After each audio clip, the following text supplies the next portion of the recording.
My older brother's name is Ryan. He had a university entrance exam coming up. The age gap between us was only 2 years, so between siblings we were more like friends than brother and sister. During his study times, I was not allowed to go into his room because Dad and Mom thought it would disturb his studies. They wanted their son to become an engineer. Because of his good SSC and HSC results, he began university preparation for engineering. The year was 2011. That day, after performing the Isha prayer, my older brother, Ryan, came home. A little later, his friend Alex came to our house to do group study with Ryan. Alex was Ryan's best friend. Alex was about the same level of student as Ryan, and he spoke politely. Alex lived very near our house. After studying for about an hour, he said goodbye to Ryan and went home. Then Ryan continued studying alone in his room as usual. Ryan normally closed his door while studying, but didn't lock it. That day, Ryan was sitting in his room studying as usual. About an hour later, we heard the sound of a chair falling from Ryan's room. We pushed the door open and went in. We found Ryan lying on the floor, foam coming out of his mouth. Seeing Ryan's condition, Mom and I tried to lift him to sit him up, but failed. His body had become so stiff that no part would move. We then started massaging his hands and legs. After 23 minutes, the foaming from his mouth stopped, and Ryan became completely silent. Mom then started calling him to wake up. "Ryan, Ryan, what happened to you?" There was no response. Mom asked me to call Dad and tell him to come home. As I was about to get up, Ryan gripped my and Mom's hands with both of his, opened his eyes, looked at me, stood up, then released both our hands. He grabbed our hair, brought his mouth close to our ears, and whispered in a harsh, terrible voice that he, the thing possessing him, awakens once every 10 years, and that from the feet to the head, it eats through the person it inhabits. After saying this, Ryan got up from the floor, went to bed, and lay down under the blanket. We were stunned and left the room, not understanding anything. A little while later, Mom called Ryan for dinner. I came to eat, but Ryan did not come out of his room.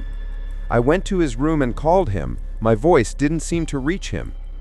When I touched Ryan on the back and called out, he suddenly grabbed my hand and pulled me onto his bed. He then grabbed my hair, brought my ear close to his mouth, and whispered, "Don't sit there." He then continued saying many other things that made me extremely uncomfortable, so I won't repeat those lines here.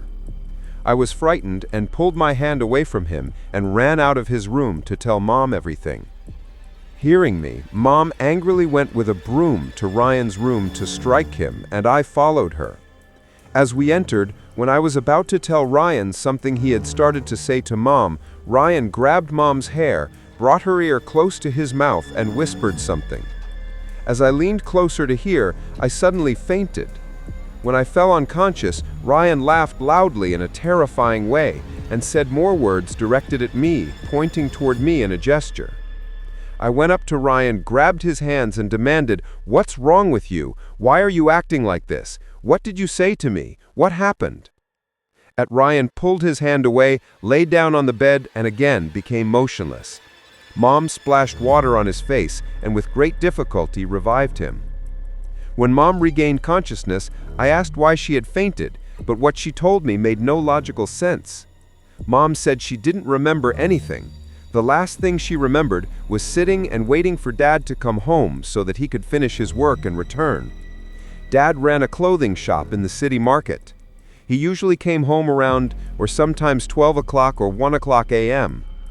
After Dad came home that night and finished his work, I told Mom about Ryan. Mom said, "Leave it, it's very late now, go to sleep. When you wake up, everything will be fine." Dad didn't say anything else that night.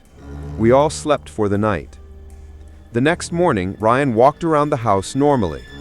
In the afternoon, he left home saying he'd go to Alex's house for group study. After Maghrib, Ryan came back home. He went to his room, later came running to the kitchen and ate the vegetable and rice set kept in the kitchen by himself. Mom and I were astonished. When I asked why he was acting that way, Ryan said in a loud voice that he had been called, that he had a long-standing hunger that needed to be satisfied and would destroy everything. Hearing that and seeing his gestures, Mom and I grew very afraid. Ryan returned to his room that day. Mom told me, "Rina, bring Alex here so I can talk to him." I brought Alex over. Mom asked Alex if he'd noticed anything abnormal in Ryan's behavior. Alex smiled slightly and said, "What are you talking about? He seems completely normal to me." He didn't say more, and after a snack he left. From that day on, Ryan stopped performing his prayers. Not a single obligatory prayer could be made him perform. No matter how much we urged him, he refused to pray. I and Mom did not tell Dad about these things until the troubles were out of hand. From that day, our family life began to change. Since that day, no one could talk to Ryan during meals. He would eat the food prepared for the whole family all by himself.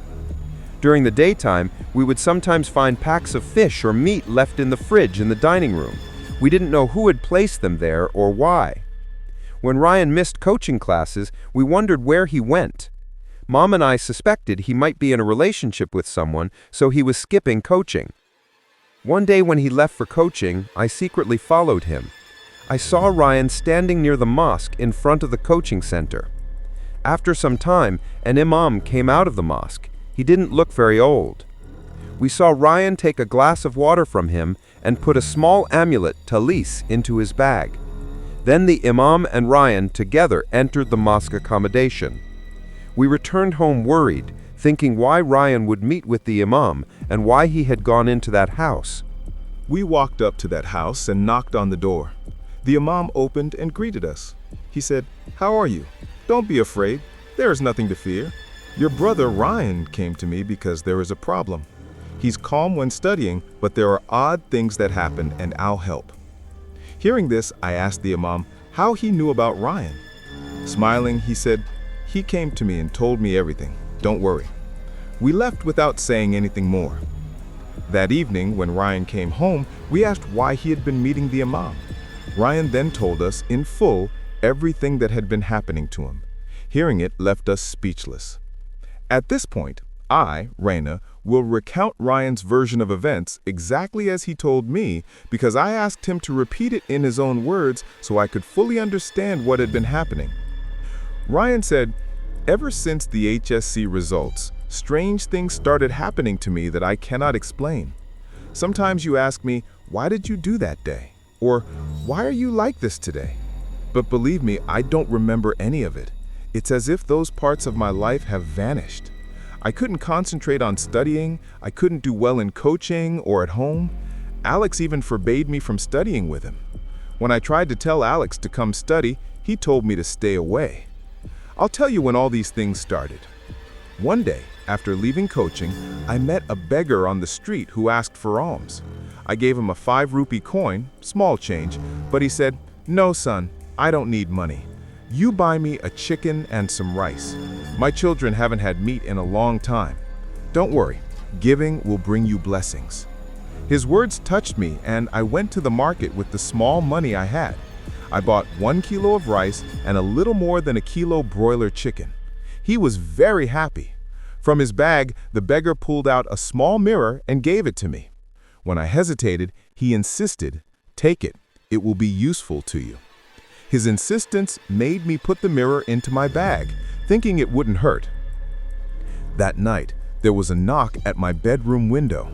At first, I tried to sleep, thinking it was my imagination, but the knock came again. The knock sounded louder, and then came on every window. I was terrified. I got out of bed, and suddenly something from the table broke and fell to the floor. A loud crash. My heart raced. I turned on the light and saw the mirror the beggar had given me. It had shattered. As I reached to pick it up, I cut my hand on a glass shard and it bled. After that, Mom called out from outside the door, and when I opened, there was no one. I felt I was becoming unhinged. I somehow opened the window and made a prayer-like greeting to whoever was out there. Even though the room was unbearably hot, a freezing cold wind came in and wrapped around me, and I felt very good. After that, I don't remember whether I slept or not. The next day, Alex came for study and noticed my red eyes and said, "Why your eyes look red? Didn't sleep last night?" I said, "How did you know I didn't sleep?" Alex joked something about whether I had sold Kevin in the market, a bizarre little joke, and didn't pursue it, avoiding the real question. From that night onward, new things began to happen. When I would lie down to sleep, I would hear someone calling me faintly from outside the window. It would feel as if a whisper right next to my ear. The voice said that the beggar I had helped had come to take help now, that he would help me with my exams. I told whatever presence it was to go away and pleaded, "Please go away." But the voice came very close and said, "If you don't do as I say, you will die and no one can save you." Fear of certain death made me attempt to open the door and call you all, but the door wouldn't open. Finally, out of fear and compassion, I opened the window. That cold wind came over me, and I do not remember anything after that. After the Isha prayer, I spoke to Imam Harris about this. He asked me, "Do you have that thing with you?" I told him the mirror had broken and I had thrown the pieces away. Imam Harris said, "I don't do this kind of thing myself. For these cases, we sometimes consult the muezzin. He used to be a madrasa student. Go find him. He teaches at the madrasa across from your coaching center." I searched for Mr. Mason, the muezzin, and finally found him after Asr prayer. Mr. Mason told me he would give me a cleansing and told me to see what happened that night. I ate what he gave me, and that night, nothing else occurred. After that, I wanted to go to Alex's for group study. While I was writing in my notebook, Alex angrily kicked my chair and said, "Why did you go to that Modi Shah guy? Tell me what happened." Surprised that he knew, I asked how he knew I had gone there. Alex didn't answer. He kicked my chair, said some sharp things, and left. From then on, my memory grew more blank. One night, after drinking the water Mr. Mason gave, I came into the dining room holding a glass. To my shock, I saw a man who looked like me standing there holding a glass and greeting me, as if claiming me. I felt proud and odd at the same time. From then on, the morning when you saw those meat and fish packets on the floor in the dining room, that was probably my doing. One night, I went to the bathroom and looked in the mirror. If you ever look in the mirror and see yourself smiling back in the exact same way, how would you feel? When I looked, I was smiling, or at least I saw myself smiling. I touched my face to check, and I wasn't smiling. I'd seen something else.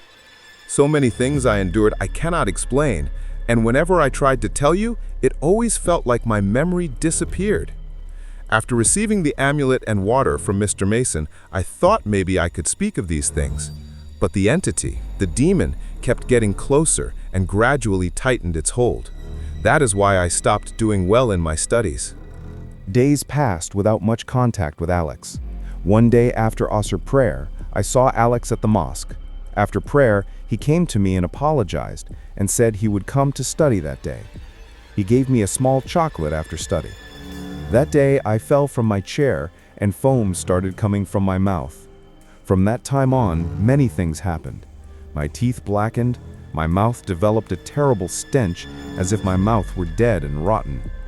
I then began going regularly to Mr. Mason's house for readings and study. This became my life. The only plea I had then was, "Help me pass the exams. Will I be able to take the exam? Please help me." That's what Ryan said. After hearing everything Ryan said, I and Mom were shocked. We began to suspect Alex was behind these problems. On the evening of that day, we invited Alex to come so we could ask him about these happenings. Mom asked him outright what was going on with Ryan. Alex only smiled faintly and said nothing. When we three, Mom, Alex, and I, went into Ryan's room, we saw Ryan suddenly leap off the bed and bow his head in a gesture of greeting to Alex. He bowed in such a way that we were stunned. We connected this to what Ryan had said about being greeted by someone and about the 1 o'clock phrase he kept repeating. Ryan had said he once woke to find someone greeting him and calling him "my owner" and giving him water. Seeing that scene in front of Alex convinced us all more firmly. We told Alex to leave and go home. The next morning when Ryan woke up, his mouth had an awful smell and the inside of his mouth looked black. That morning when Mom and Dad heard everything, they were furious. Dad said, "If he is faking this to avoid exams, I'll take him home and not show my face in Dhaka University if he doesn't get in." Dad left for the market in anger. He runs a cloth store, and left us with that thought. Ryan said we called Mr. Mason, the muezzin, to come home. Mr. Mason came, sat in Ryan's room for a while, and then went out and told us something like this. He believed someone had performed black magic on Ryan. How and by whom he didn't know, but he believed the mirror, the broken mirror Ryan took from the beggar, had trapped a jinn inside it, which was being used by its owner every 10 years. When the glass cut Ryan's hand and his blood mixed with the mirror, it created a bond that made the jinn able to attach itself and affect Ryan's body. Mr. Mason suspected that the one who gave the mirror was not an ordinary beggar, but part of a plot. When we asked who could have done such a thing, he hesitated. Mr. Mason then suspected Alex. At first, we had suspected Alex too, but Mr. Mason's words made our suspicion concrete. He explained that although he couldn't accuse Alex openly because there was no solid evidence, the situation compelled them to go to Alex's home and speak to him. Mr. Morris, another elder who was helping, said he would come that Friday night to try to remove the problem. He performed a water reading and oil application ritual and told us to keep giving that water to Ryan and applying oil as instructed after midnight. Mr. Mason left that day. After he left, Dad came home unexpectedly that Friday and we told him everything quickly. Dad didn't get angry. Instead, he accepted it all. He was ready to see the matter handled, even though inside he might still be skeptical. But before Mr. Mason left, he said something that cast a dark cloud over our hopes. He said that for the next 41 days, Ryan would not be able to leave the house and no one from outside would be able to visit him. But Ryan's chance at Dhaka University was scheduled for a month later. We thought we'd figure things out, but the Imam's warning shook our dreams. Still, Mr. Mason said the jinn's influence had lessened and gave Ryan another cleansing water and talismans. That's where the story isn't over. Listen to the main twist as I recount it. 3 days after Mr. Mason's treatment, Mr. Mason told Mom and Dad that he believed Ryan would not be able to take the exam. Dad angrily asked why Mr. Mason would say that.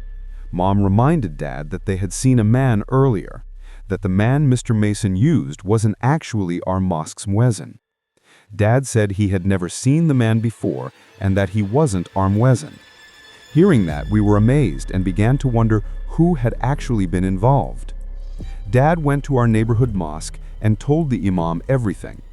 The Imam said Ryan had not confided this to him and that Ryan had not been coming to the mosque to pray for months. The Imam said he had been doing small rituals as he does for others, but was not aware of this case. He said he would come to our house the next day after Maghrib, and Alex should be present when he came. Dad came home, called Ryan, and questioned him.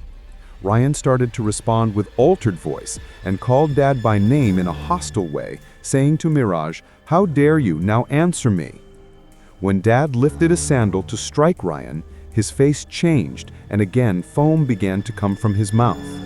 As Ryan said, "Everyone will die," black froth came from his mouth and the whites of his eyes turned dark. We realized Dad now understood that this was not an act. All night the house was filled with hiss-like snake sounds and knocks on doors and windows until Fajr. After Fajr, I went to the mosque and met Alex's father there and told him everything. He, Alex's father, then insisted we bring Alex to our house after Maghrib. I felt odd relief that someone had come forward. Alex had been not eating, not sleeping for days, and would cry out in fear at night. That evening, the Imam arrived with Alex and Mr. Mason. Mom told everything: the foaming, the strange voice, the greeting by bowing, the owner words, everything. The Imam then seated Alex and Ryan and asked Alex to stay calm. He spoke to Alex kindly and then said, "This child has been afflicted. He is not at fault. Hearing the Imam's words that Alex was not responsible, everyone became puzzled. We had all been thinking Alex was the cause. The Imam then asked Ryan, "Why did you do this?" Ryan trembled like a plucked chicken and suddenly shouted in a heavy voice, "I am not Ryan, but why is Ryan doing this?" Then the Imam took a cane and struck Ryan's wrist. The entity that spoke through Ryan said it had been placed there by its owner and that it worked on a 10-year cycle. The Imam discovered something chilling. Ryan himself had faked his past results. His SSC and HSC mark sheets were forged. The good results that had motivated the family to push him toward the university were false. For years he had been avoiding studying, and now to escape exams he had engineered this. The beggar who gave the mirror had actually been part of a scheme. The mirror contained a trapped jinn whose owner used it every 10 years. When the glass cut Ryan's hand, his blood allowed the jinn to form a bond with him. Everyone gasped. None of us had ever heard such a thing. The Imam then said it was the jinn's work and that Ryan's death was possible unless the jinn was removed. The con man who orchestrated this would be hard to find. Mr. Mason then said that in truth, Ryan had soured his own life with his lies. The jinn had taken advantage of him. The preacher implied that Ryan's own misdeeds had opened the way for punishment. Everyone was stunned. The Imam looked at Alex and said Alex was innocent now. He had been used as a scapegoat. He said that the jinn's play had been to direct blame onto Alex and divert attention from the forgery and Ryan's complicity. It was a complex deception, and the real villain was the con man with the mirror. The Imam then told Alex to take Ryan home and gave him water and talismans. After a while, Ryan regained consciousness and confessed everything to us and asked for forgiveness. For 3 months, Ryan's condition slowly deteriorated despite medical care. He was shown doctors many times, but he did not recover. After 3 months, Ryan left us. He died. I won't speak the date. I pray that day never returns in my life. A few years later, we could no longer live in that house. The fear and memories were too much. In 2013, we all shifted elsewhere. Maybe that was the last of it. Now, through me, Reina, I want to send a message to everyone. This event is not merely a paranormal story. It is instructive. Many parents force their children into particular studies or institutions. They pressure them to pursue certain subjects or universities. Those children are still people. Mistakes happen. Think before you force a child into a path. Consider the human cost. One of our brothers suffered immensely. If even one parent hears this and reflects on increasing pressure on their child, then my sharing this will have helped. Think about the human before judging. Don't let exam pressure destroy life.